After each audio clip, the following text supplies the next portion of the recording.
Well, I'm here today with Dr. Ali Chappell. She wrote a book called Low-Insulin Lifestyle, My Personal Journey with PCOS and the Science Behind a Low-Insulin Lifestyle. She is going to share with us the secret to reversing insulin resistance, losing weight, and taking control of PCOS. So for those of you who have been diagnosed with PCOS, who know someone who is, this is an incredible episode to watch. Dr. Ali is absolutely full of information. We talked about what PCOS is, how it's diagnosed, what the medical field says in terms of this diagnosis, what causes it, how to maintain balance in our reproductive hormones. She leads us into the science behind it all, which is why I love this episode so much. She talks about the consequences of high insulin levels and how we can lower them. We talked about the mechanisms of a daily diet that cause our reoccurring insulin spikes that lead to insulin resistance. She also talks about the Lily app. You can go and visit Dr. Ali Chappell at lilyhealth.com. That's LILLIHEALTH.com and look at all the different resources that she has, kits that you can buy where you can have a proactive health lifestyle. You can order your kits and from her and give you a complete picture of your metabolic health. And she has comprehensive tests that assess key biomarkers to help identify risks associated with insulin resistance, PCOS, type 2 diabetes, and cardiovascular disease, all from the comfort of your home. So that's important too. This, again, is an amazing conversation. Please join me and Dr. Ali as we have a fabulous conversation on PCOS and how to live a low insulin lifestyle.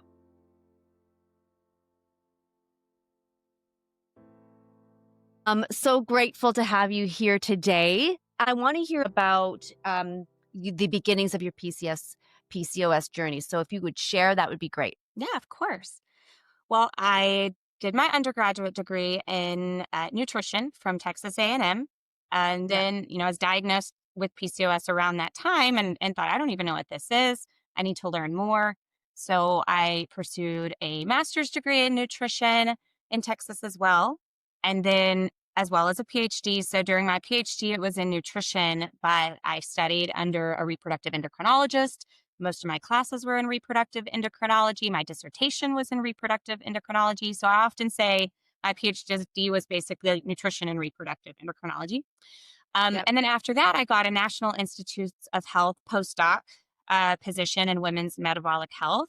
So I moved south in Texas to the University of Texas medical branch and did an NIH postdoc looking more at women's metabolic health. So really just understanding nutrition and insulin resistance and PCOS. Wow. And became a registered dietitian within that as well. So that's really my educational background. As far as my journey with PCOS, I started having symptoms at 14. I was starting to gain weight. I had a really bad acne. For people who struggle with acne, I was on Accutane twice in high school. I don't even know if they still prescribe Accutane for acne, but I was on it twice. Like, it was pretty severe. I don't have any acne scars, surprisingly, but I did have pretty bad acne. And I didn't start my period till I was 16. And then after that, I had a period like once every 6 to 12 months. And so my mom would get nervous. I would go in, they would do an ultrasound. They'd say, oh, you have cysts on your ovaries. It's normal. It's no big deal. And my mom was like, oh, I had cysts on my ovaries. It's 2. It's no big deal. A lot of my sisters, my mom has 5 sisters. She's like, a lot of our sisters had cysts. It's okay. And that, that same one period, a year or so, went on until I was 21. And I was at the University Health Clinic and at Texas A&M. And I met with a nurse practitioner, a women's health nurse practitioner, and she did a transvaginal ultrasound and was like, whoa, okay. You have PCOS. You have a lot of cysts on your ovaries. You need to lose weight. And, when you're studying to be a dietitian, the first thing you want to hear is to lose weight. And at the time, I'm doing everything. Everything I'm learning in school. I'm doing everything. Working out Yeah. sometimes twice a day, running Right. 4 miles. Like, I was just doing everything, and the weight would not budge. It kept going up, kept going up. I think my highest weight around that time was probably 45 pounds heavier than I am now. It Mm. was like, it just didn't understand. And then for her to say, oh, you need to just lose weight, it just was like, how does my weight and my ovaries have anything to do with each other? And that's really what Right. launched this journey. A question. So when is PCOS, when you look at it through an ultrasound, is it cystic? So it's cystic, correct? So what they call cysts really aren't actually cysts in the formal sense, right? So Okay. every month you have a potential to ovulate. Right. And there has to be this very balanced hormone profile in order for your ovaries to be signaled to release an egg or a follicle. But in PCOS, that hormone balance is off. And so those follicles, basically those eggs, are ready to ovulate, but that right hormonal profile is not there. And so they just sit on the ovary. And so because they're sitting on the ovary, they become a fluid filled sac that looks like a cyst on an ultrasound. Now, you could have cysts and lots of cysts. It doesn't necessarily affect your next month's ability to ovulate if your hormone balance is a little more under control. But that is the reason why women with PCOS aren't having a period. They are having a hard time getting pregnant, is because that egg was waiting and ready to ovulate, and it just couldn't. It wasn't getting the signal it needed to ovulate. And that is why it's called a cyst. Okay. That is I didn't know that. So people think, why do we still call it PCOS? Because Yeah. the issue isn't the cysts. The No. issue with PCOS is the metabolic problems that are leading to hormonal imbalance. And that's what's leading to a cyst. So you don't even have to have cysts on your ovaries to have PCOS, because that's really just a symptom of an underlying hormonal issue. And that whole that whole hormonal issue is really just a symptom of a metabolic issue, which is really at the crux of PCOS. Okay, so can you talk to us about the metabolic issue and then move us to what happens when you have that? Obviously, you just said then that leads to a hormone imbalance. Right. So we'll go there. Let's go to the metabolics first because that's what you said was more of the genesis or the root. Yes. So there's been a lot of research and debate on where does PCOS, how does it even get started? How do you get Yeah. PCOS? It's not something Yeah. you did. Yeah. It is something you were born with. So most of the research and the well-accepted research at this point believes that PCOS starts in the womb. So we know this because we can create a PCOS mouse or a PCOS monkey by injecting a pregnant mouse with insulin and testosterone. High levels of insulin and high levels of testosterone during pregnancy will lead to genetic changes in that newborn that will lead to PCOS. Now, even if they don't have high testosterone, let's say it's a woman who just has metabolic issues, but not PCOS, those Okay. high insulin levels during pregnancy can lead to elevated insulin and metabolic issues through life. So a lot of this is programmed. So, so it's hard to say we're going to do childhood nutrition interventions, because by Right. that point, that ship has sailed. Not that you shouldn't try and that we shouldn't be focusing on helping them, but what we really need to do is get reproductive age couples as healthy as they can be before they get pregnant, to make sure those babies have the best life. Now, when it comes to PCOS, they've done studies in mice that see that these metabolic changes can persist for at least 3 generations, right? So it might not have even been your mom, could have been your grandmother or your great grandmother. Now, they stopped the study at 3 generations, so who knows how long, but these are genetic changes that get passed down. Now, so it really starts to show it with PCOS at puberty, because insulin is already naturally rising for puberty. Insulin is actually what starts puberty, Because when your Right. insulin levels are high enough, it means you've got enough body fat to be able to support a newborn baby, which is when you start puberty and when you start being able to have a period. But in Yeah. PCOS, this is really when you start to see issues. All right, because insulin is already high, remember, and testosterone's high. Yeah. So when you think about the metabolic problems of PCOS, they are genetically predisposed to oversecrete insulin and to oversecrete testosterone. Now, the oversecretion of insulin is why they're not ovulating, why they're overweight, because insulin is your fat Yeah. storage hormone, and the testosterone is the reason why they have facial hair growth and acne and hirsutism and all these other symptoms associated with PCOS. So it's really a two-pronged metabolic, Yeah. you know, condition. Huh. This has got me thinking. So how would you check a pregnant woman for these high insulin levels or high testosterone levels? Well, ideally, you would check them preconception. So patient comes Okay. in, I want to get pregnant. You would have them check their insulin because a Yeah. pre-pregnancy fasting insulin is actually the strongest predictor of poor pregnancy outcomes like gestational diabetes and preeclampsia. They've done studies that show that a pre-pregnancy, so a fasting insulin before a patient even gets pregnant, will predict whether that newborn female will have early puberty. Because what happens is that early placenta and that early first trimester Yeah. has genetic changes, metabolic changes that are occurring during that time. And when your insulin is too high as a mom, it leads to inflammation, glucose issues. It can cause these genetic issues in the baby.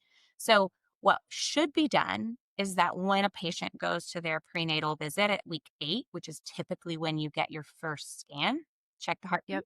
they usually Yep. give blood, they get an A1C, they don't get an insulin. And that is one of my personal professional goals is to help try to change those guidelines. There was a study out of Columbia University who has the number one reproductive research institute in the country Yep. on infertility.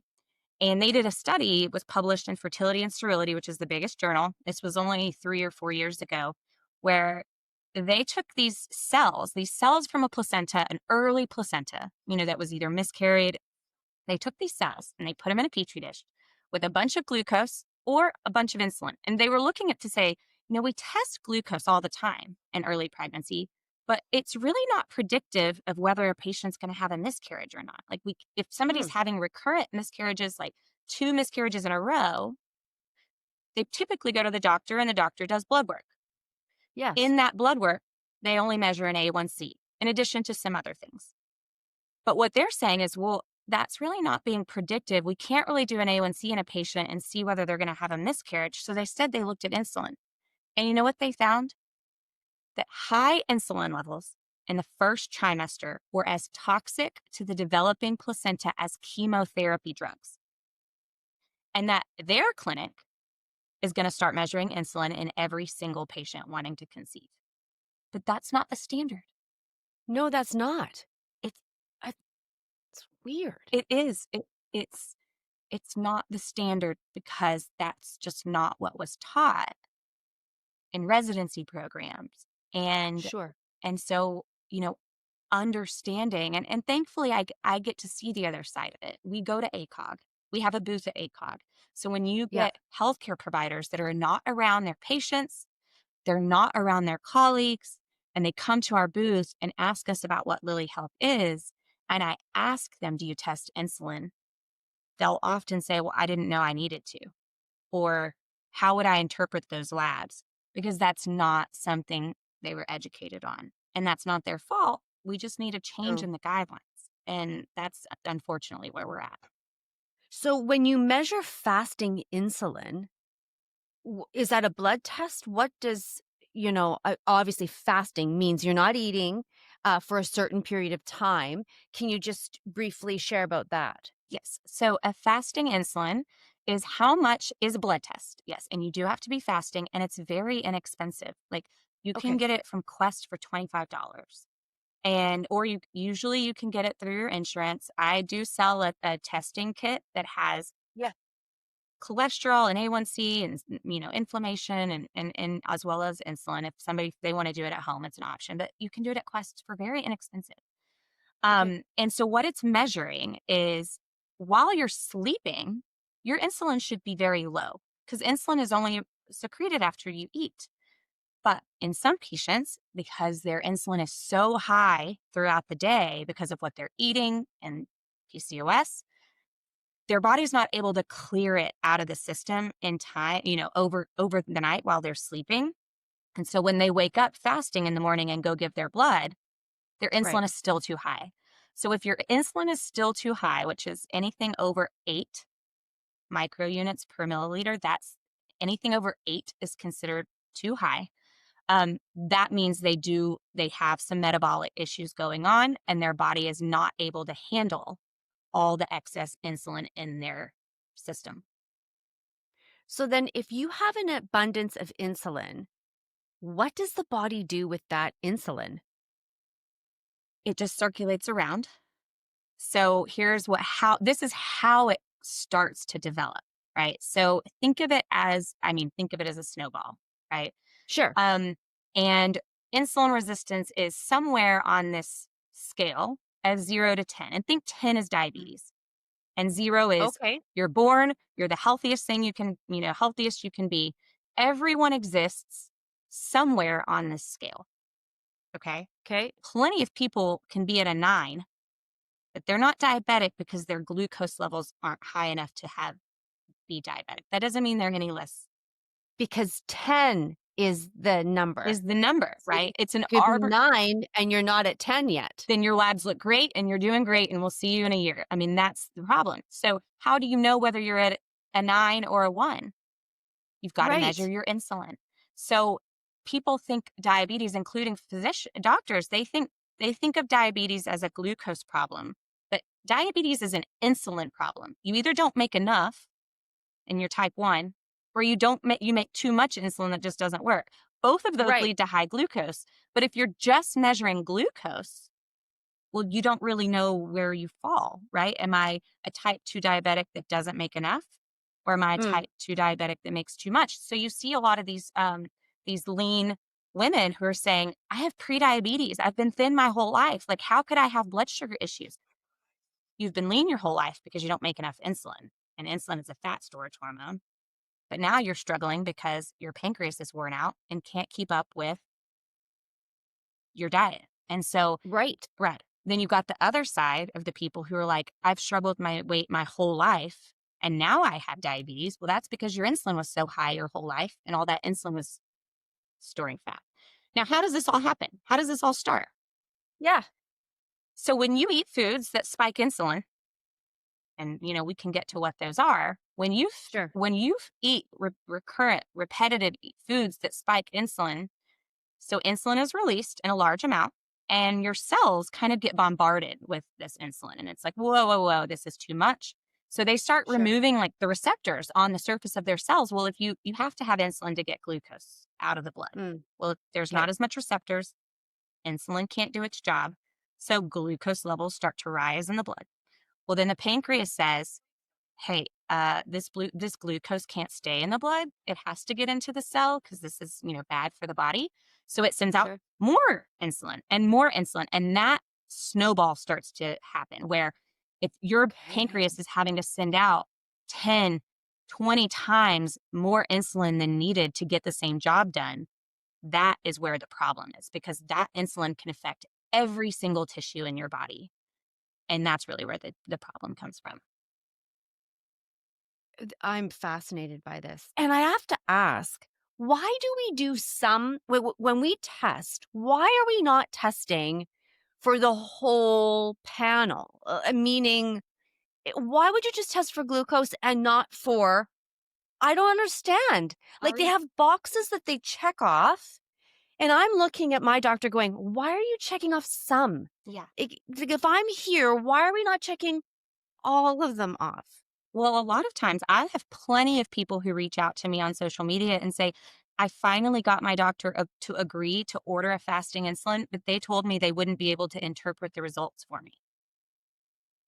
And this, I can't tell you how common that is. Lots of doctors come up to me at conferences. They'll say, okay, well, what if I start testing it? What should it be? What's normal? What if I have a patient who's, oh, this is a great story. Remember that insulin Yeah. needs to be under 8. I had a Yes, you provider said come to me, insulin under 8 microunits, correct? yeah. Okay. I had a physician come up to me at a conference and say, this is so interesting. I just had this patient. She has a BMI of 50. Okay. Okay. A body A mass body mass index index of 50. 50. 50. Okay. And she's done everything to lose weight. She cannot lose weight. She's been on semaglutide. She's been on everything. Nothing will work for her. And she said that she's been trying to get pregnant. And so she ran a labs and everything came back normal. Like A1C was normal. Everything was normal. Okay. And she couldn't figure out what was wrong. And so she said the patient had read somewhere that she wanted to have her insulin tested. So the doctor said, fine, I'll test your insulin. She came back this was like the week before she came to this conference. And the doctor said, what's interesting is her insulin came back at 79. 79 microunits? 79 microunits per milliliter. But her A1C was still 5.3. Her A1C was 5.3, which is well within the normal range. Right, absolutely. Her insulin was 10 times higher than it needed to be. So here's what's happened. And the doctor said, was just so mad that I even tested it in the first place because now I have to somehow go and interpret these numbers, and I don't even know how to interpret this. I mean, this was an OBGYN. Now, OBGYNs are not metabolic experts, and they're not expected to be metabolic experts. Sure. But it's so difficult for a patient who's been trying to get pregnant and doesn't know why, and all they're being told is, well, your labs are normal, it's fine. You might need to see an REI. So to circle back then, and because this just came through my mind, okay, so let's clarify. So at the beginning of the conversation, you said there has to be the perfect confluence of events to take that egg and to out it goes, yes. Right? So we need the exact balance of hormone in order to get that going. The reason why our egg is sitting on the ovary is because something is interfering with the perfect balance.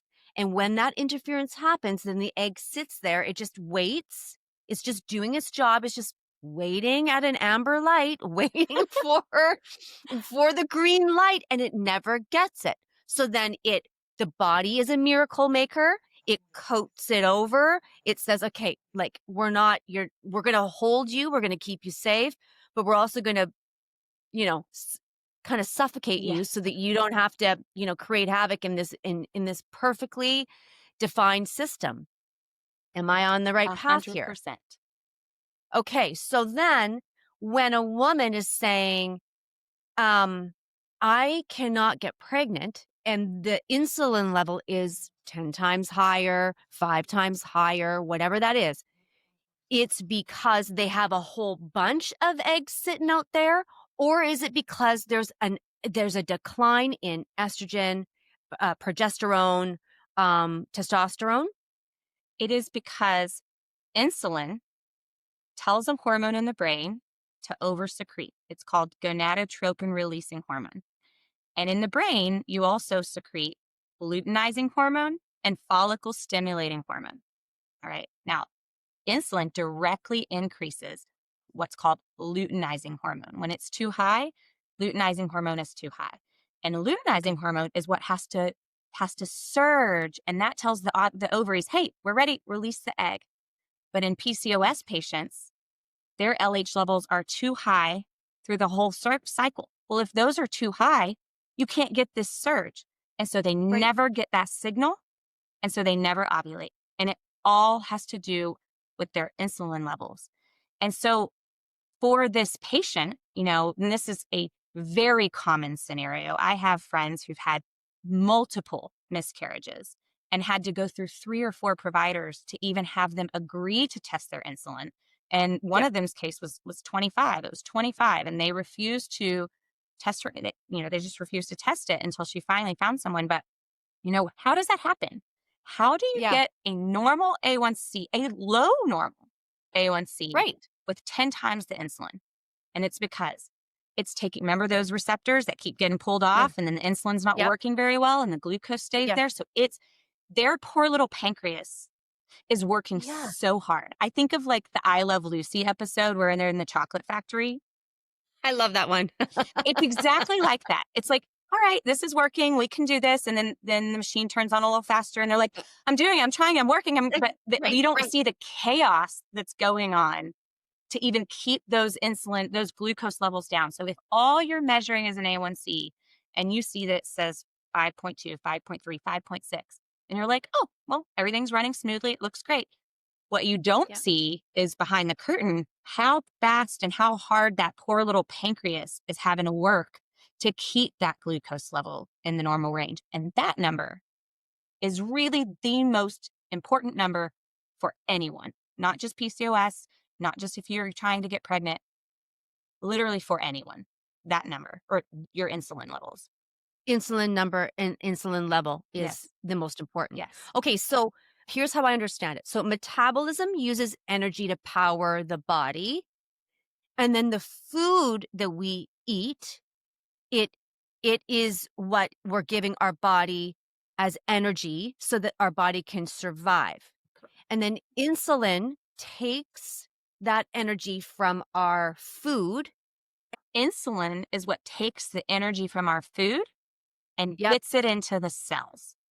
gets it into the cells. Yeah. Okay. So it's like So the key then, into the cell, predominantly yeah, glucose. but then some of us have our keys broken off Yes. and our doors are slammed and the lock is jammed. Yep. Exactly. Okay, so if the thing in between, because the uh, the metabolism is doing what it's doing and the insulin is doing what it's got to be what we're doing with the key and the ingesting, what we're putting in to fuel. Our body's already working for us. Our body already knows what it's doing. We're interrupting sometimes. So, of course, I heard you saying, look, we can trace this back now. There are, if your mother is pregnant and she has too high insulin levels, that translates to a female baby. Yes. So it's not just about eating food, it's also a genetic thing as well. That's why you see, obesity running in families. It's a lot of Right. times, and moms do the best they can. This is not about laying blame because we all did the best we could when we were pregnant, and all we can Yep. do is move from here forward. But Yep. it could have been a great grandmother, or we just don't know. And the Yeah. best you can do is the best you can do. But a mom without PCOS who has high Yes. insulin will lead their daughter to have high insulin and struggle with their weight. A mom with PCOS who maybe doesn't eat right during pregnancy, they're more likely to pass PCOS onto their babies. So there has not been a study to see if we can stop PCOS transmission. That's Right. my goal. I would love to see if you have a PCOS mouse pregnant and they eat a diet similar to the one I recommend that keeps their insulin and testosterone low, will those offspring have PCOS? Right? Obviously, it would be Right. great to do this in a human study, but very Yeah. long, be a very Yeah. long Yes, of study. course. Yeah. But in mice, we could look at that. So that's something I would love to be able to fund a research study like that in the future. Yes, that would be I would support that. So okay, so insulin resistance, I've heard that term addressed to me. You're approaching, insulin resistance from my blood work. Now, I had to source that out as well. I live in Vancouver, Canada. So our healthcare system is you often just go to your doctor and get what you need. However, they're not reading all the panels the way that I had to source for my own self. And so when I sourced that, the practitioner said, yeah, see, here's what's happening to you. So they cited stress and they cited certain things. And I wasn't really thinking about what I was putting in my body to cope with my stress or to cope with my trauma that I'd had from my, childhood or whatever, or just, as you referenced in your book, you're exhausted, you're tired, you're in education, you're in labs, you're feeling depressed, you're maybe not eating as well as you should. People do this. This is what happens to us. And we try to find our coping mechanisms in order to get that immediate sugar or get that immediate balance. But what in all of that, what causes these these high insulin levels with where you're gaining weight, where you have acne? Like, what's the mechanism of our daily diet that causes these reoccurring spikes? So what foods or how is it exactly that these insulin levels are leading to all these symptoms? I mean, 90% of US adults have insulin resistance. So, I mean, we are all having 90%? 90%, 89% to be exact. 89%. And that was a study that was done in 2023. So I think it's 89%. 89% of people exist. Wait, Yes. so that means, Allie, that we're eating okay, so we have to wait for the food stuff later, but it means that we're basically eating tons of carbs and starch.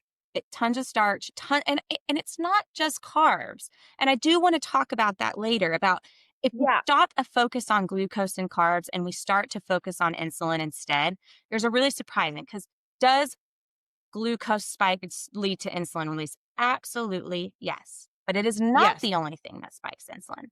But when you think about 90% of adults having insulin resistance, I could spend the next 30 seconds and say, okay, here are some of the most common things that we're dealing with as a country. Sleep issues, right? Insulin is supposed to be low while you're sleeping because you're not eating while you're sleeping. And that is why melatonin can be secreted. But if your insulin is too high while you're asleep, it can affect melatonin production and make you not sleep as well. So we're all taking melatonin supplements, which might help, but it's not changing the hormonal reason why you're not being able to sleep. One of the main reasons why after menopause, including a drop in estrogen, you have a rise in insulin. And so everything you've done before menopause stops working because now you have more insulin in your system and everything you eat gets stored as fat. Same thing about Alzheimer's, dementia, cognitive issues. When your brain becomes insulin resistant, well, your neurons need glucose. And if those locks have a key broken off and it doesn't work, those neurons start to get damaged. And that's why they call Alzheimer's type 3 diabetes, because over time, that insulin damages the brain. It leads to chronic inflammation, which can affect your joints, which can affect the heart. It can affect the lining of your vascular tissue or your arteries. All of that is what leads to cardiovascular disease. So we treat cardiovascular disease by lowering cholesterol, but we don't treat the reason why you're having an increase in triglycerides or a low HDL, which are both specifically related to hyperinsulinemia, which is the medical term for high insulin levels in the blood. It affects our blood pressure because insulin affects a hormone that regulates how much water we retain or excrete. So when you eat too many insulin spiking foods, you're more likely to retain that water, and higher water retention leads to high blood pressure. My last one, cancer. Yes. Cancer is at its basic core an overgrowth of cells, right? It's an overgrowth of cells. These cells that your immune system should have gotten rid of. We all have cancer cells in our body, but our immune system gets rid of them, right? But if your immune system is overworked and inflamed because your insulin is too high, it can miss some of these cancer cells. And those cancer cells feed off growth hormones. And what do you think is one of the master growth hormones in the body? Insulin. Insulin is your hormone that tells your body to grow and store fat. And so our insulin levels, you can take an insulin level at diagnosis of cancer, somebody gets diagnosed with cancer, you can take their insulin and it will predict whether their chemotherapy will actually work and whether they're going to have a higher risk of actually dying from cancer. Because if our chemotherapy drugs are telling our cancer cells to shrink and insulin is telling our cancer cells to grow and multiply, you've got a battle. Right. So, everything really ties to that. And then I guess the last one everybody is suffering from is chronic fatigue, right? Everybody's got chronic fatigue. Well, Exhaustion. why is that? Well, your cells need that energy. Like you said, you eat food. That food is supposed to power your cells with energy. But if those locks are broken, then the energy can't get into the cell. So your body has two options, right? Okay. It has to power your heart and your brain, and it has to power your movement. Well, you should be just using your stored body fat, right? That's what it's there for. But insulin does not allow your body to access stored body fat. So it turns to a different source of energy. What do you think that would be? I think it would be, so if low insulin allows fat to be used as energy and you can't burn that fat, then it's going to have to go to your muscles? Yep. The only other way you can make up that energy is to start burning muscle mass because it needs something. But your body doesn't want to burn muscle. So what is it going to have you do? Take a nap. Sleep. So that you don't need to burn as many calories. I'm freaking out. And mood. I mean, it affects serotonin and dopamine. So we're all depressed and we're all tired and we're all hungry and we're just being given all these things. And it's like, we're not, if you look at studies, they have SSRIs combined with metformin, which is a drug that lowers insulin. It's more effective because nothing about the medical system is about focusing on the root cause. And you asked me earlier, why are doctors not testing this? Why are they only checking a few boxes and not checking the others? And it's a really unfortunate answer. Okay. What's the answer? Because there is no medical or there's no pharmaceutical product that's being developed to lower insulin. Okay. Which is probably because if they lower insulin, then what's going to happen to all these other medical conditions? You won't have any health problems. You won't have any health problems. Well, so since back in the day, they didn't measure cholesterol all the time. It wasn't until statins came out and there was big pockets to go out and have 300 people all over the country to go educate every doctor on why they need to test cholesterol and what's a normal level so that if it's abnormal, you could give this statin. Same thing with diabetes drugs. If there's diabetes drugs, if your A1C is too high or if your glucose is too high, you give them these drugs.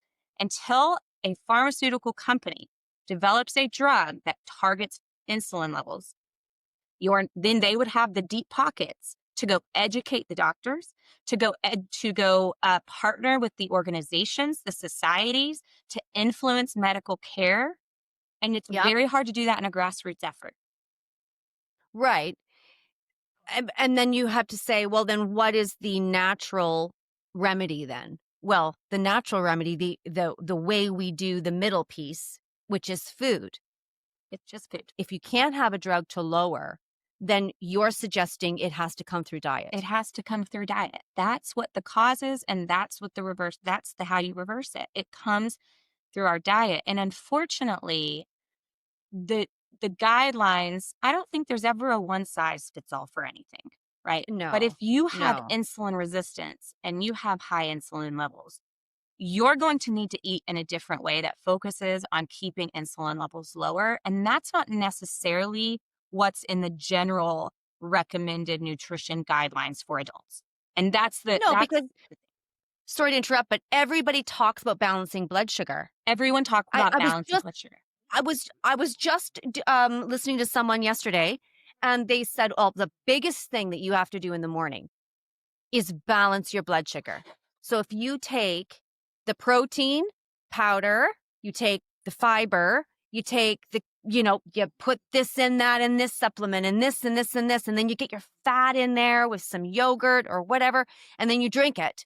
then this will balance the sugar in your blood and your levels. Yeah. Well, so to be honest, I have found that will balance my blood sugar.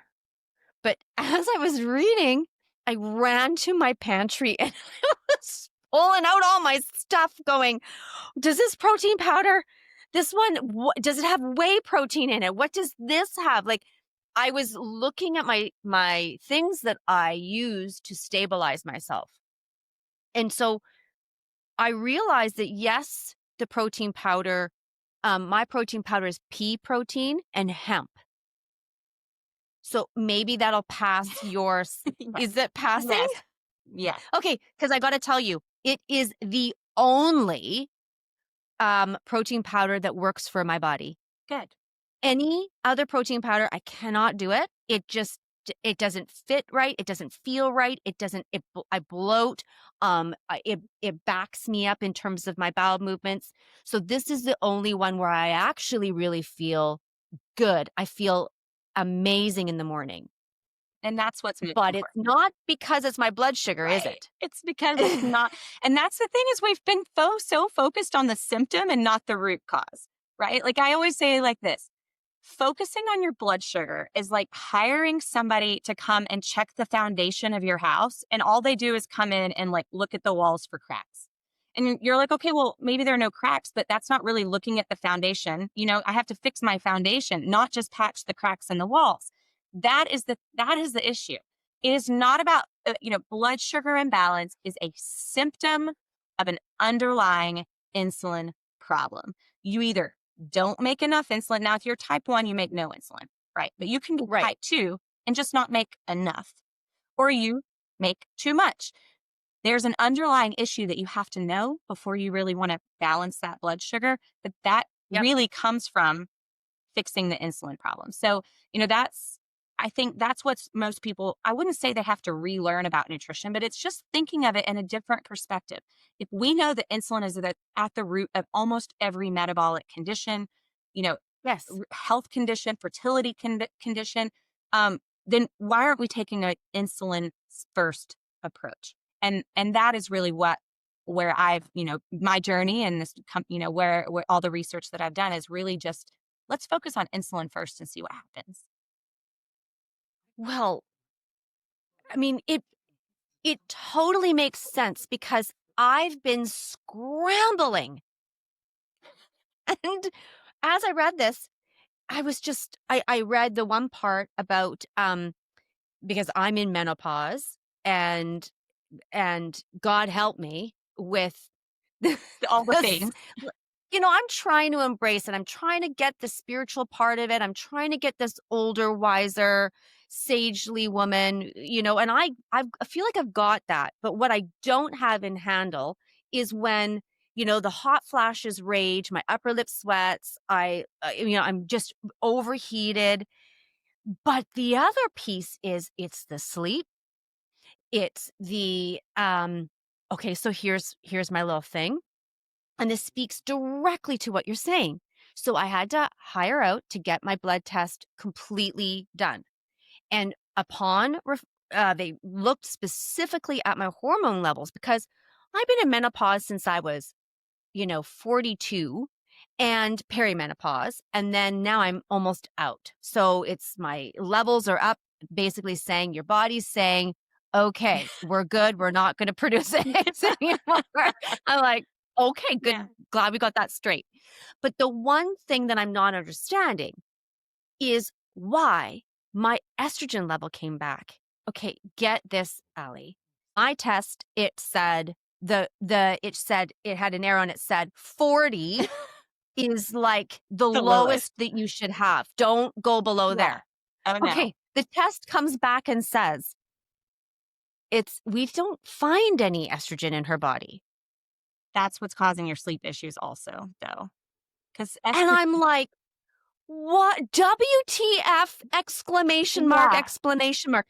And I'm going, okay, now what do I do? So Now she's working with me to say, okay, here's what we're going to do. We're going to take this brick by brick. Here's, and she gave me the tutorial on estrogens and all that.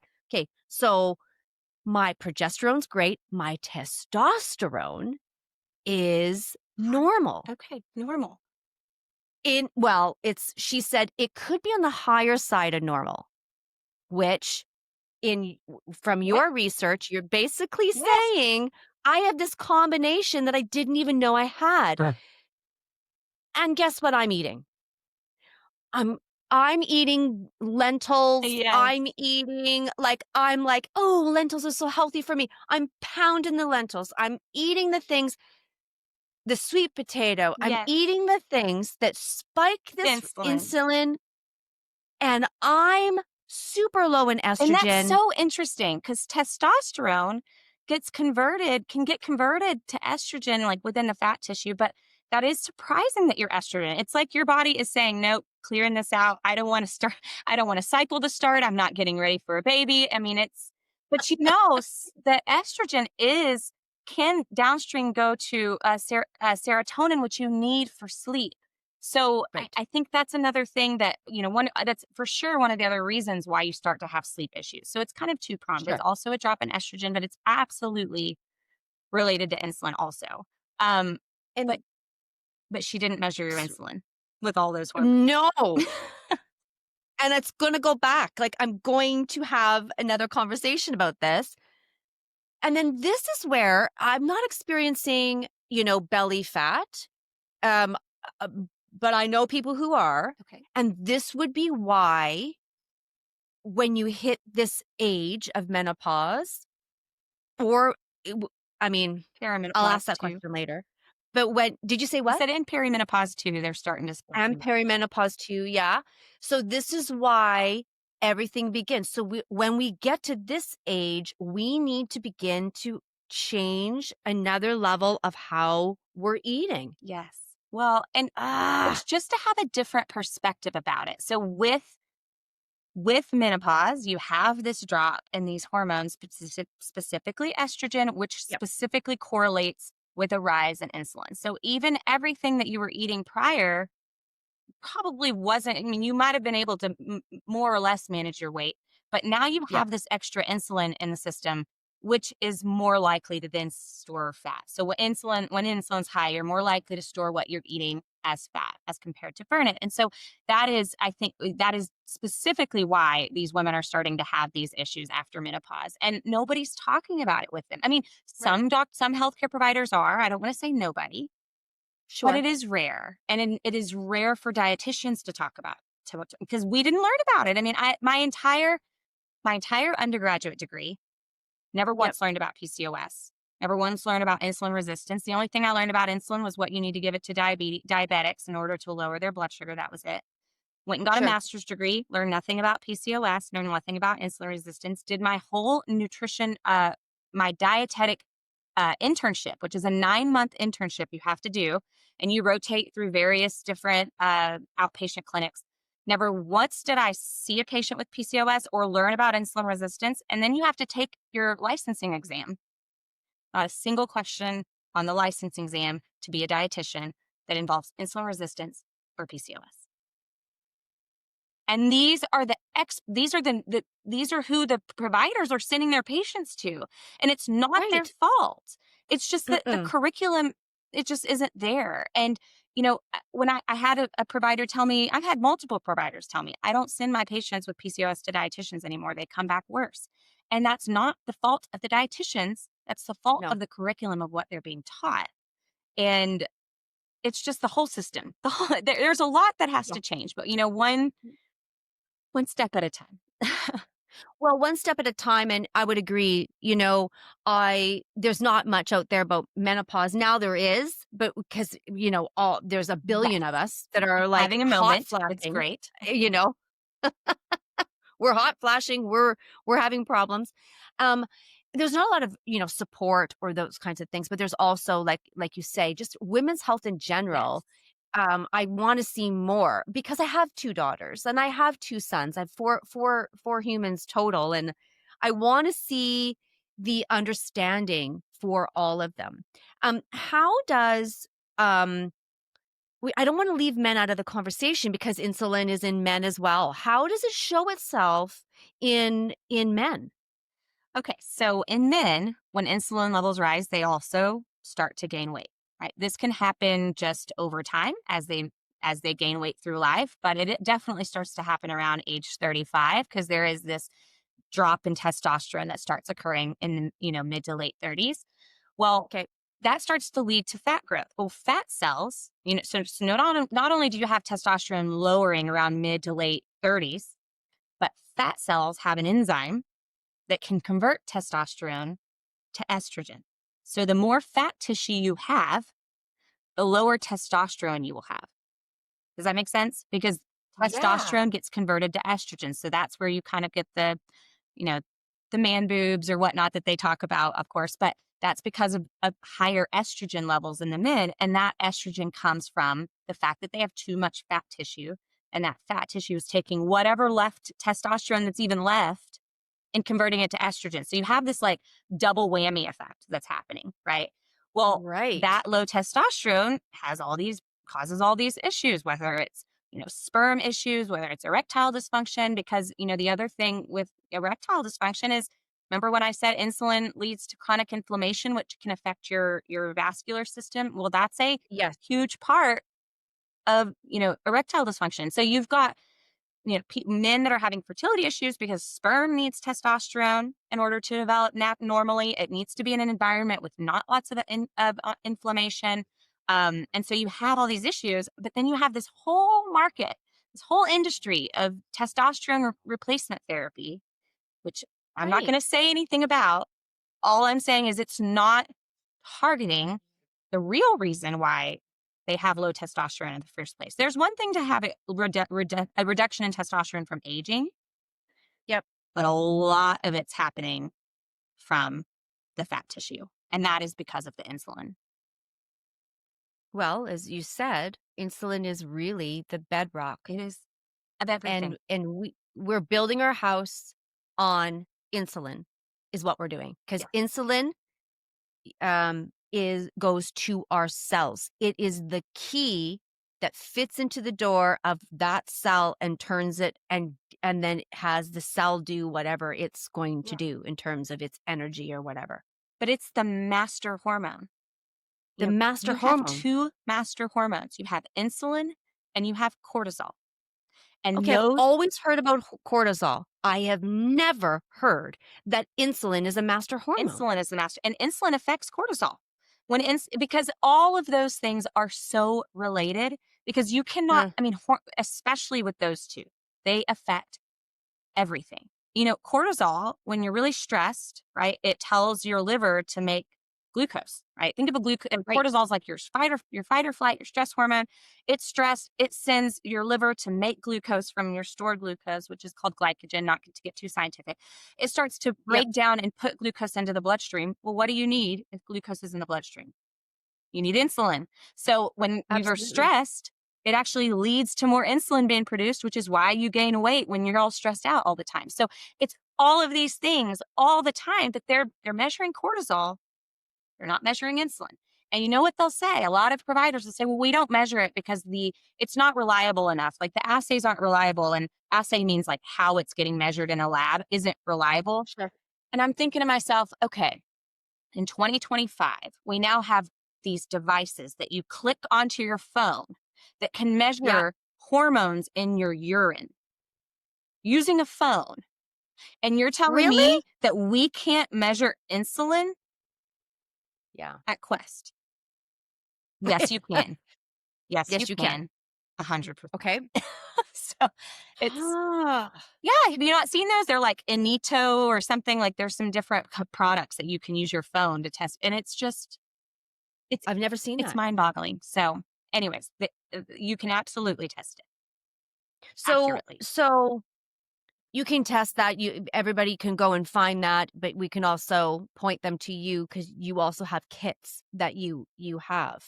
Well, I made the kits because, when I started this journey of kind of building a business, so many of my followers were like, I can't get my doctor to test my insulin, so I don't know what to do. And so I was like, you know Mm. what? I'm going to make this available. If people want to use it at home, it's a convenience option. Sure. If they Sure. they test their blood, it comes with this overnight pack. They send it to the lab computes it, and their results will populate in the app, and it'll interpret them. It'll tell them, here's some information on how to address this issue. But the same thing with Quest. And it's the same thing. If they go to Quest and get their insulin drawn, they can manually enter that lab result into the Lilly app when it launches, and it'll interpret your results for you. Same with your doctor. If your doctor says, I don't know how to interpret these, my app will interpret it for you, because it's crazy that this is not the this is most not cool. important thing that we are testing. I asked a cardiologist one time if he tests insulin, and he said, no, it's not reliable enough. I'm like, I found this article in 1966. It was published in The Lancet, which is a very prestigious journal. In 1966, they found that the strongest predictor of development of cardiovascular disease was fasting insulin. And in 2025, it is not even part of the workup. My husband's father died of a heart attack when he was 41 years old. Well, my husband's 38. So he decided to go start care with a cardiologist this year. And he asked him to test his insulin levels. And his cardiologist didn't even know you could test insulin. Literally said, I'm not sure we test that. I have to go talk to my colleagues and ask how you can actually test for that. Do you have any idea why this is not a testable thing? I don't understand this. It is a testable thing. That's the thing. Why doctors are saying no? Most people, when the doctor says, yes, we'll test your liver. Yes, we'll test your whatever. I mean, remember when I was pregnant and I was, you pee in a cup. They look at the protein in your pee. They look at, your, I think it's your glucose levels, wouldn't they? Where they're wanting to see. And I was always testing high in sugar. And it was because I was always having jam on toast every time I'd go I was in the car. She's like, yeah, that's why you have such high levels. But they were always testing for that. There's always something. I'm trying to figure out why this is not normal. And that's your life. That's your life work is trying to figure out why that's and not it's happening. Not just me. There are, it's interesting. When I ask every healthcare provider that comes to our booth when we go to these different medical conferences, and it is very interesting because some people, some doctors, some nurse practitioners will say, oh, every time, why would I test an A1C and not test insulin? I mean, there's no reason to test one without the other. It makes no sense. And others will say, I don't know, can you test that? I don't even know you could test that. It's very different. But there are providers who do test for it, who understand the importance of testing for it, but it's just not everyone. And that's why, and you feel empowered to ask questions if you feel like they're not, necessarily knowledgeable. My last story is a good friend of mine, and I think he'll be okay of me saying this. He's a dermatologist, and they see lots of PCOS between acne, facial hair growth, hair loss, all kinds of stuff. And he had a resident. Now he's young, he's my age, and his resident, is in his 20s. And he gets a resident, and the resident has a patient with hirsutism or facial hair growth and tests her insulin. And my friend actually got mad at the resident because he was like, why would you order this? Why would you just add, this is an unnecessary lab, and basically gave him a hand slap. And the resident was like, whoa, we learned that's what you're supposed to do for somebody with PCOS and hirsutism is you're supposed to measure insulin. And he when he talked to me and we first talked about it, he goes, it's so funny that you're talking to me about this because I just had this resident say do the same thing. And we never once ever learned about this in residency, even 10 years ago.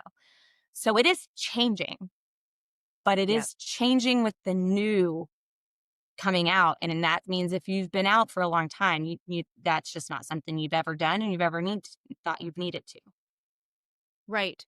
That's actually really good. I like that story in particular because it does show the evolution and the change that you can start, working towards. Um, so the insulin spiking and its effect of different foods. Can we move to Yeah. food? Because if food is the main source, is the main culprit here, we've got to go Yes. to what is actually happening with that. Yes. So I've learned from you that um, low low insulin would be nuts, seeds, vegetables, the healthy oils, and also fruit. Fruit doesn't seem to spike insulin levels, nor does, chicken, beef, lamb, things like that. But the high spikers would be dairy, and Certain what types of else? dairy, not all dairy, but certain types. Okay, okay. So And sugar. that was me pretending I knew what I was talking about. No, well, no, it's true. I just don't want people to think sirens going off. Oh, she says no dairy, no dairy. Dairy's a Well, I nuanced like that because conversation. I I always think that if you have to do a PCOS diet, or if you are it's dieting, meaning you can't have something, and if you have it, it's gonna bring harm, or it's gonna up your levels. And so I want to make sure we're clear. It isn't a diet. Right. And so the fact that you corrected to say, actually, you can have a little bit of dairy or whatever, not all dairy, that's super important, because immediately in our heads we think, oh my Yeah. gosh, my life's over. Restriction. Yeah. And that's why I love that this is a lifestyle. I mean, diet's a 4-letter word. So I really wanted this to be a low insulin lifestyle, not a low insulin diet. So, when you think about Okay. lifestyle, I think of, I don't want to have to count calories. I don't want to track anything, including No. protein. I want to just make sure I'm focusing on eating protein throughout the day, but otherwise I'm tracking nothing.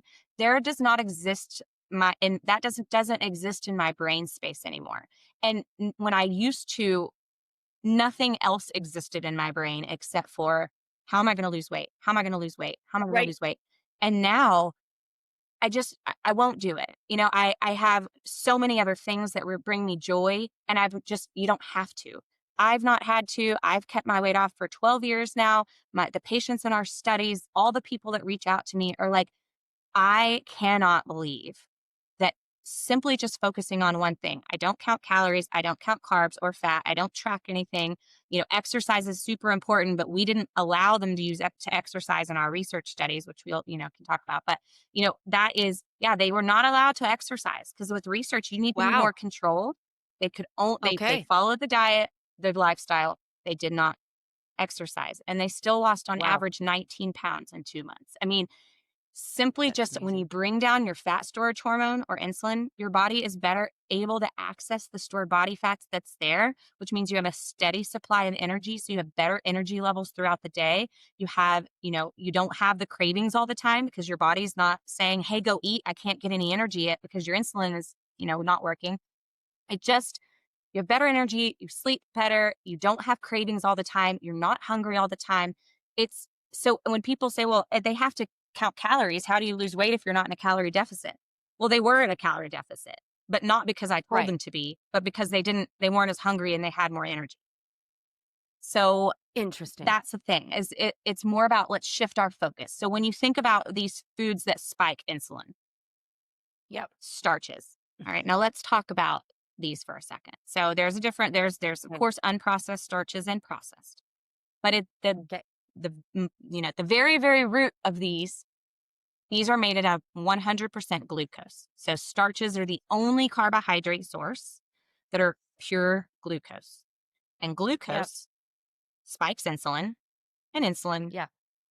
that over time will lead to high insulin levels. So when I say things Sure. like sweet potatoes or quinoa or lentils or beans, I don't want to ever say they're not healthy, because they check all the health boxes, right? They've got fiber, Okay. they've got nutrients, and they've got minerals, and some of them have protein, but they also have Sure. a very large amount of starch and glucose. And you can get all of those same checked boxes on non-starchy vegetables and fruits with almost none of the insulin spike. So that is where I say, let's shift away from carbs. Eat as many carbs as you want, but let's get them from lower glucose options than these sources that are pure glucose. Okay. Does that make sense? That does make sense. There are certain beans that are non-starchy. Yeah. So edamame beans, and then there's also what are called lupini beans, which have all the benefits of beans, all the fiber, all the protein, none of the starch. So it's not just about, oh, you can't eat beans or whatever, like paleo says, oh, we can't eat beans. Oh, you can eat beans, but let's get the non-starchy beans, right? So that is where, from a starches perspective, I think from a carbs perspective, as many as you want, non-starchy vegetables and fruits. As far as dairy, here is why dairy is a nuanced conversation, and I think it's important for people to understand this perspective. So the biological purpose of milk is to feed a newborn baby, okay? And it's so important because it has naturally occurring hormones, insulin and insulin growth factor inside the milk, because that newborn baby's pancreas isn't fully developed, and that baby needs to gain fat and it needs to grow. It triples its weight in a year and it doubles its length. And that's not because they're eating a lot of calories. It's because they're getting insulin from the breast milk. Wow. Okay. Now that's one. The second thing is the proteins in milk are specifically designed to stimulate insulin and promote fat storage and growth, because that is what milk is. It is a growth promoting food. I mean, think about the tagline in the back, in the history. Milk. It helps the body grow. It helps a body grow. It is a growth food. Well, when you think about a cup of milk, it has about 8 grams of protein or so in a cup of milk. And 20% of that is whey protein. Okay. Now the rest of it is casein. So we're roughly, let's say, 1 or 2 grams, or 2 or 3 grams of protein coming from whey. Okay. Well, whey is very concentrated in what's called branched chain amino acids, which are just, all you need to know is that they're amino acids that are very, very potent stimulators of insulin. Okay. Because that's the biological purpose.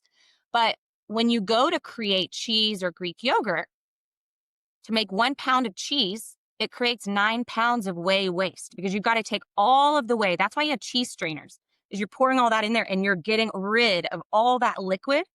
All that liquid is whey. And what stays is the casein. And then that casein is fermented.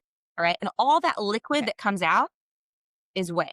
Now, this became a big problem for the dairy industry because they couldn't get rid of it. They tried to throw it into the rivers because they thought it was just water, but it killed all the fish because it causes an algae bloom.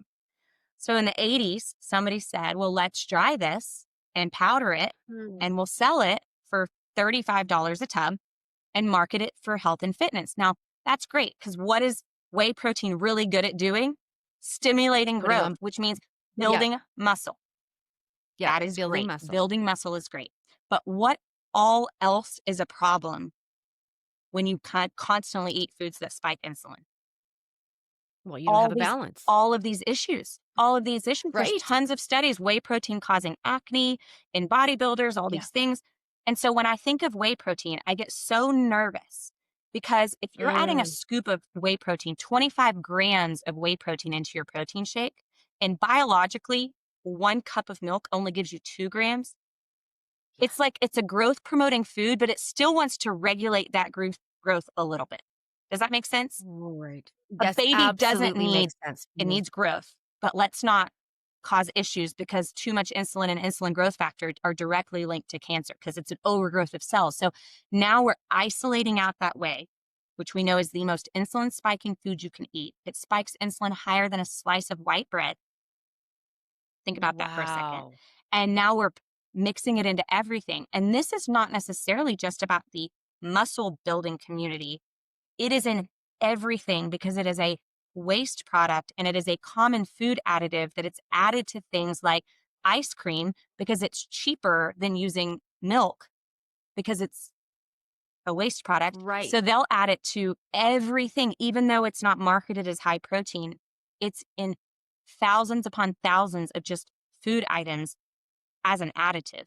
And so now you think about not just the protein pancakes and the protein waffles and the protein shakes and the protein bars, all of that is whey.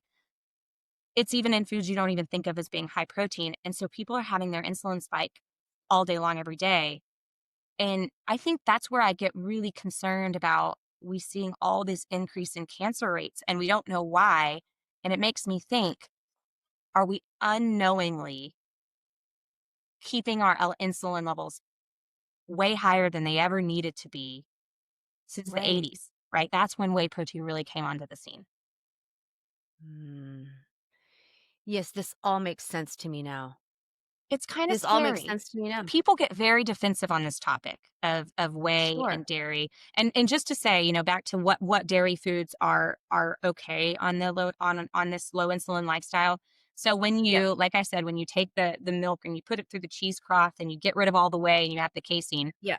well, the casein is less insulin spiking than whey. But then you ferment it, right? You ferment it into Right. yogurt or you ferment it into cheese. And that fermentation actually changes the structure of those amino acids and makes them much less insulin spiking. So we do, I do allow, or I wouldn't say allow, but, part of the plan Yeah. is to allow, limited but amounts of full fat Greek yogurt and full fat aged, cheese. And because number one, they have all the whey removed, and number two, because it's fermented. And both of those things help make those lower insulin spiking. But Yeah. it's whey protein really, really does concern me for a lot of levels. And I think Oh, people don't well, think I about and it. I hear that. I hear the concern there. As you are giving me this information, I'm realizing that is why maybe my body doesn't even like it. Yeah. If I have something that it has whey in it, I can't eat it. It doesn't feel good in my body. And maybe we can begin to look at what we're eating and pay more attention. I have a question. Does every So how do you know when they say protein that it's actually the right protein? Because I have a protein bar on my desk, and I'm looking at it, and it's got, I won't say the brand, but it's got um, dates, cashews, almonds, unsweetened chocolate, natural flavor, sea salt, cocoa, and cashews with dried egg whites. Dried egg whites, perfect. I don't use a lot of protein powder, but I do use some Okay. egg white protein and like some of my baked goods. Sure. And that's perfect. All it is dried egg whites. They do not Okay. have the same amino acid profile.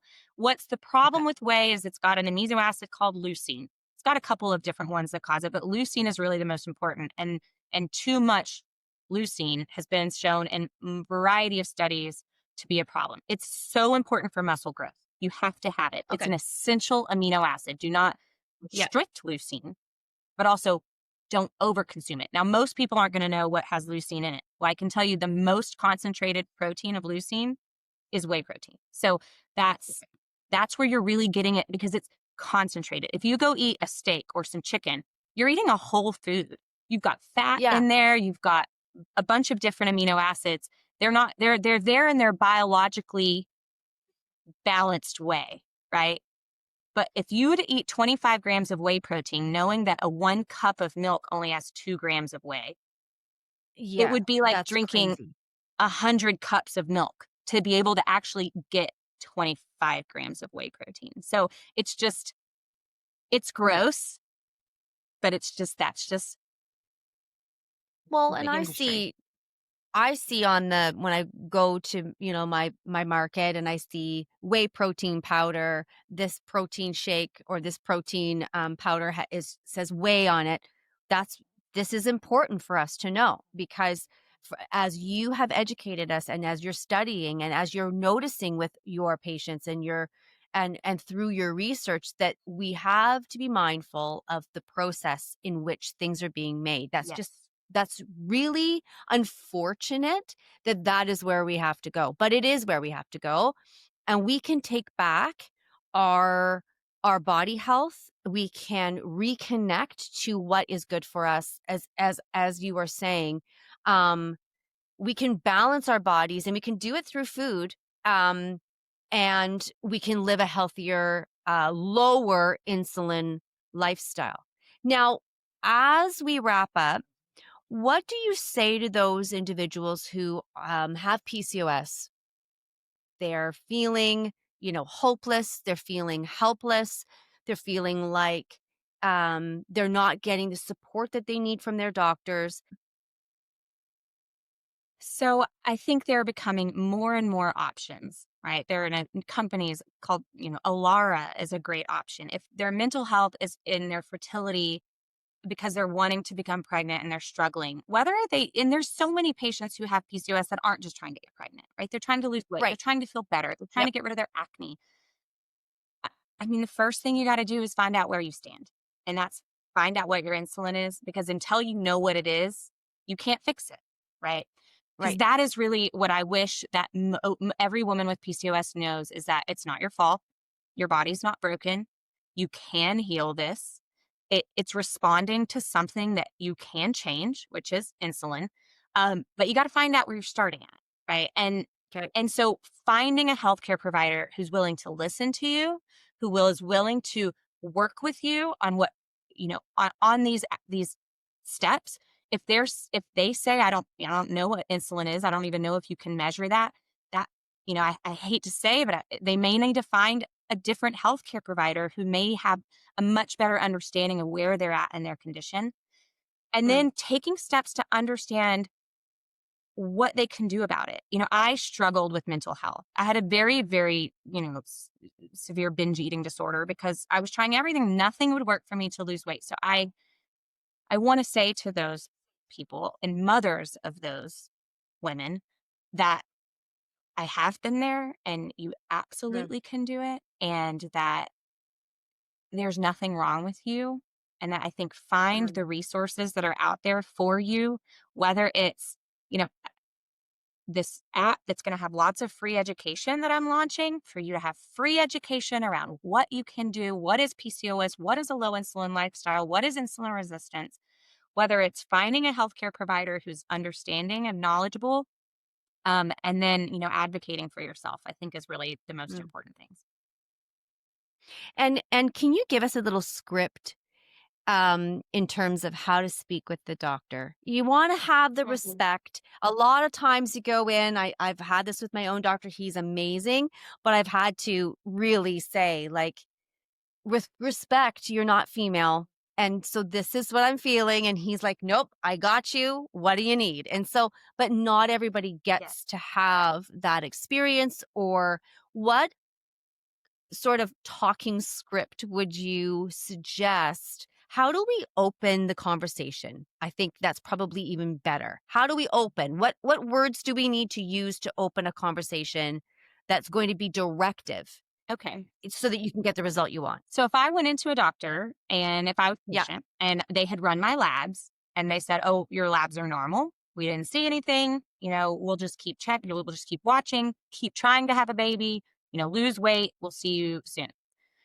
I would say I would like to have my insulin tested because I've been doing some reading around PCOS, and it seems like really many women with PCOS have normal glucose but high insulin, and I'd really like to get that tested. Okay, now here's where I'm Okay. going to throw a little loop. Okay. If your fasting insulin comes back normal, which can sometimes happen in young patients because their little liver can still clear it out overnight, even if it's high all day, then they would do what's called an oral glucose tolerance test. And I have this in my book, but write it down. And I know we didn't get that to this during this call, but an No. oral glucose tolerance test Test. is basically your gestational diabetes test. You take that drink, you wait 2 Yeah. hours, you take your insulin. This is what this one's telling you. If you're young and your liver is still healthy, it can sometimes clear insulin from the blood and you might have a normal fasting insulin. But if you're like, there's no way, I have all these symptoms, I'm having all these problems, there's no way that can be normal, you're going to see this number, your 2 hour insulin, be very high. I hope that's not too much information to share at the end, but that is so No. important for patients because it is a little more cumbersome to take that test, which is why I would Sure. always say start with a fasting insulin. If it comes back Okay. normal, your next thing is going to say, I'd really like to do an oral glucose tolerance test where you would go in at fasting, you're going to drink this drink, you're going to wait, and you're going to Yeah. test your insulin levels 2 hours later. And what this is telling you is if your over secreting insulin when you eat too much glucose. Okay. So that is a huge deal because it doesn't give your body enough time to clear it out of the system. So it can give you a really good indication of your health of your pancreas. Okay. In terms of your lab, like your blood work, I always thought that they just because they like that when you get blood work, it tests everything. Yeah. And then the doctor selects what they tell you based on what the boxes you check. But this is not true, is it? Well, I mean, they are probably only going to talk to you about the things that are abnormal. They'll say, oh, everything looks good except for your cholesterol. It's high. Let's talk about Yeah. that. And I can see, and when they say that, you're looking at them and you can see there's other things you can see there's other things there. I'm always like, what's the other thing? What is that other thing that's sitting over there on the other side of the page? And it doesn't seem to be brought up because again, their training is look for abnormal, look for red flags or amber flags, look for those kinds of things. You don't need to hit something that is not showing up as abnormal. Yes. Don't make the Okay. patient nervous about something they don't need to be nervous about. Right. Okay. So talk to us a little bit about the app. So the app is, I mean, it's really comprehensive, and I am working with the FDA to have it as it will be hopefully the first FDA cleared product for Yes. PCOS. So hopefully, fingers crossed. It's been a long journey. So the app is going to have tons of education so they can learn about insulin resistance. It has a whole thing about how to ask for insulin testing for your provider. It walks them through how this conversation could happen, how you can encourage this, what the results need to say, what would happen if this was high and this was low, or what if this was low and this was low. It'll walk them through all those things. Sure. Weight loss, our research, PCOS, endometrial cancer. I mean, literally everything. I think there's like 300 pieces of content. And then a Wow. full list of what is and is not really insulin friendly and why. Okay. And then it Yep. has a grocery list builder. It has tons of sample meal plans. And it Mm. has all this symptom tracking. So you can track all your symptoms, your weight, your hair, your acne, your mood. And then it Yep. has lab results. So what you would go in there is you would manually enter the lab results you get from your doctor. When Okay. you log that, it logs that on a date and it graphs each of those points. Now, let's say the next month you decide, oh, I'm going to go, and it will tell you, okay, your A1C is normal. Your insulin is high. This is what this means. If you would like to take our insulin resistance course, it would be a structured education around why is your insulin high? How does it do that? Why is it, how did it get high? What does that mean? And how do I lower it? So that's really part Right. of the FDA is wanting structured educational information and result of these lab results being abnormal. So that you don't have to have a kit if you decide to use a Lilly kit at any point in between your labs with your doctor. Yep. Once the lab processes that, they'll put it into the portal and the portal will automatically log those results. And then what you can do is download a summary of all of your labs, of your menstrual cycle, because all of that's tracked all in one place, your lifestyle habits, and you can take it to your doctor and they can see, your cycles becoming more regular, your lab results have changed like this over time. So it's really meant to be Wow. a comprehensive. Now, it is directed towards PCOS because all of our research is in PCOS, but Yes. really it's for anyone with insulin resistance, which is Okay. 90% of US adults. So Which was when you said that I was stunned by that. well, and that's one thing that I Um. want to keep doing. And I'm sorry, I'll just add is that I mentioned to you earlier that this month I gave uh, 80% of the sales of my book into a research grant award to a OBGYN investigator. Well, he works in OBGYN at the University of Texas Medical Branch to keep doing women's metabolic research, to do a project in metabolic research. So it's not specifically PCOS, but Yep. just to keep feel like women's health research funding is dwindling these days. So it's definitely been Right. a personal and professional goal of mine to give back and be able to fund Mm. more research to answer more of these questions that I think you and I had today. Yeah. Well, I'm so glad that you've been able to give back. I'm so glad that you've been able um, to learn how you have healed and be able to share that with everyone else. That's huge. This is your life experience. It is. And if you chose to not, understand insulin and the food and its impact in your life, then your insulin levels will rise. So you are daily choosing a lifestyle that supports the body and allows the body to do its work. And that is the message to me that I think is so powerful. And we can kind of, our eyes can kind of glaze over at all the hemoglobin, the Yeah. triglycerides, all the things that you're saying. And yet the thing that I understand most is it's metabolism, it feeds, and then you eat, and then your insulin kicks in, and all of these things are the chain. And I realize from this conversation that insulin is the mother of all hormone. It's the mother. Yes. It's the master. Yes. And so that's what I'm hearing. If there's any takeaways from this, what would you like to say to those who are listening today that can inspire and empower and give them what they need during a time that could be very confusing, very upsetting for them? I think just realizing that small steps, right? Going meal by meal and figuring out, okay, Yeah. what are some of the things how could I make this meal a little less insulin spiking? It doesn't have to be all at once. Because over time, when you start to realize and you start to limit these things, you'll realize that when you have them, you don't feel well. And it will make you less likely to want to use those. I would say educate yourself, not only on, what your numbers are, but on what these foods are. Again, the Lily app will have lots of free education that you can go and access. I have tons of information on my website that's just free. All of our research, if you want to go read research, if your eyes don't glaze over for research, you can read all of that research there. I would say empower yourself with your doctor and, take it one day at a time, but keep your chin up because it absolutely is something that you can manage, even though it probably sounds like a mountain. You can only reach that mountain with the right information. And really truly is the right information. So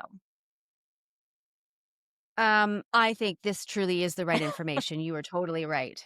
Low Insulin Lifestyle by Dr. Ali Chappell. This has been a pleasure, and I thank you. I thank you again. I can't say enough that um, when someone shares their story, when they share a life experience like you have had with PCOS, and you're sharing it with anyone who will listen, that is a gateway to someone else learning something about themselves, about how other people are showing up and what other people are doing. And this is so powerful. And I just want to say thank you for being vulnerable, for sharing your story. You have made an impact in a space where there's been confusion. You've enlightened me, you've empowered me, and I now see where I need to go. And that is just the most, I just can't say enough. Like, thank you for taking the risk, for choosing to stay in this lane and to discover all that you can to benefit our lives and your life and how we can live differently. So I just, honestly, thank you so much. Well, thank you for having me on here and getting to share my story and journey. And just to all the listeners, I hope that they found it enlightening and that it makes them feel empowered on this next journey. Yes, I agree. Thank you so Thank you. much.